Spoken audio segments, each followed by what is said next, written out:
આજની બજારની હલચલ પર એક નજર નાખીએ, જેમાં બજાર આજે 25,100 થી ઉપર ખુલ્યું, જ્યારે રૂપિયો $87.3 મજબૂત સ્તરે શરૂ થયો. શેર બજારમાં આજે મિશ્ર વલણ જોવા મળ્યું. જ્યુપિટર વેગન્સના શેર લગભગ 7% ઉછળ્યા, કારણ કે કંપનીએ વંદે ભારત વ્હીલ સેટ્સના સપ્લાય માટે મોટા ઓર્ડર જીત્યા, જ્યારે રેલટેલના શેરમાં પણ 2% થી વધુનો વધારો થયો છે.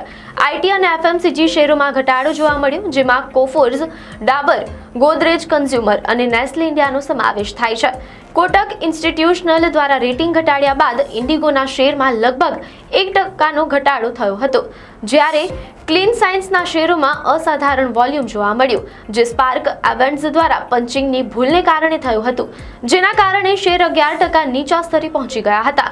બીજી તરફ વીમા શેરોમાં વધારો થયો છે, જેમાં એસબીઆઈ લાઈફ 1% થી વધુ વધારા સાથે ટોચના નિફ્ટી ગેનર્સમાં સામેલ છે, કારણ કે જીઓએમ દ્વારા પ્રીમિયમ પર જીએસટી મુક્તિનો પ્રસ્તાવ મૂકવામાં આવ્યો છે.